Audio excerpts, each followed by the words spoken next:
Hello বন্ধুরা, কেমন আছো? আশা করি ভালো আছো। আমিও কিন্তু বেশ ভালো আছি। তো বন্ধুরা দেখো, আজকে আমার ছেলেকে নিয়ে এখন ব্যায়ামে এসেছি। তো ব্যায়ামে বেশ খানিকক্ষণ আগে চলে এসেছি, তো এখনও সেরকমভাবে কেউ আসেনি, কারণ আমারই একটু মিস্টেক হয়েছে ঘড়ি দেখাতে। তো ব্যায়ামের ক্লাস হয় 5টা থেকে, আর আমি ঘড়িতে 4:10 বাজে তখন দেখে আর চলে এসেছি।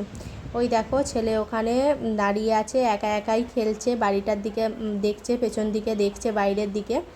আর আমি এখানে বসে আছি, একা একাই বসে আছি, কারণ অনেকটা দেরি আছে। তো অনেকজন মানে অনেকটাই দেরি আছে, কেউ একটা সেরকম লোক আসেনি। তো এখানে বসেছিলাম, বসে থেকে থেকে এতদিন কিন্তু জানালাগুলো বন্ধ ছিল বলে কিছু সেরকমভাবে বুঝতে পারিনি।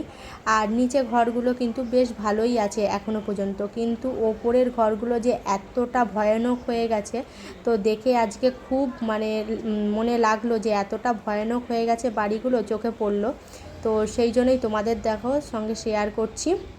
তো দেখো গাছের শেকড়গুলো কতটা মোটা মোটা হয়ে দেখো বাইরের দিকে বেরিয়েছে, একদম এই দোতলার এই জায়গাটা থেকে একদম ওপর পর্যন্ত গাছগুলো খুব সুন্দরভাবে উঠেছে দেয়ালে।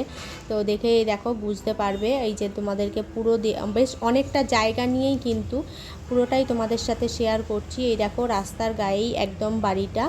তো নিচের তলাটা কিন্তু এখনও ভালো আছে, নিচের তলাতে দোকান আর এসব কিছু আছে।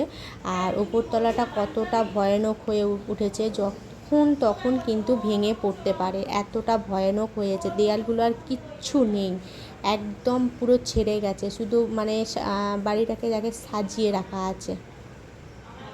তো দেখে তো প্রচণ্ড পরিমাণে ভয় পাচ্ছে, আর গাছের শেকড়গুলো কিভাবে আঁকড়ে ধরে বসে আছে দেখতে পাচ্ছ।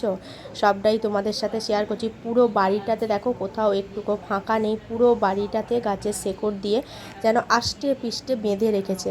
আমরা যেমন কোনো কিছুকে যেমন খুব জোরভাবে বেঁধে রাখি, সেরকমভাবে বেঁধে রেখেছে যাতে না বাড়িটা পড়ে যায়। তো এই কারণের জন্যই এখনও পর্যন্ত ভেঙে সেরকমভাবে পড়ছে না, নাহলে কিন্তু এতদিনে কিন্তু ভেঙে পড়ে যাওয়ার কথা। তো যাই হোক, দেখো পুরো জায়গাটা দূরে আমি মানে পুরোটাই তোমাদের সাথে শেয়ার করছি। পুরোটাই দেখো কত শক্ত মজবুত হয়ে গাছগুলো আষ্টে পিষ্টে বেঁধে রেখেছে। ঘরের ভেতরটাও তো এমনিতে কিছু নেই, আর রাত্রিরে যদি এরকম একটা বাড়িতে আসা হয় তো কেমন হবে একটা ভাবলেই ভয় করছে।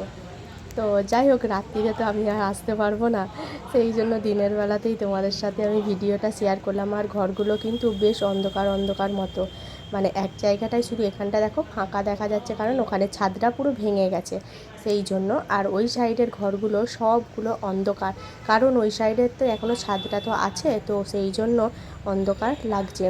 তো যাই হোক, এত ভয়ানক দৃশ্য দেখেই আমি তোমাদের সাথে শেয়ার করলাম। তোমাদের কেমন লাগলো বলো বাড়িটা দেখে, যে তোমাদের ভালো লাগলো কি খারাপ লাগলো তোমরা একটু কমেন্ট করে জানিও।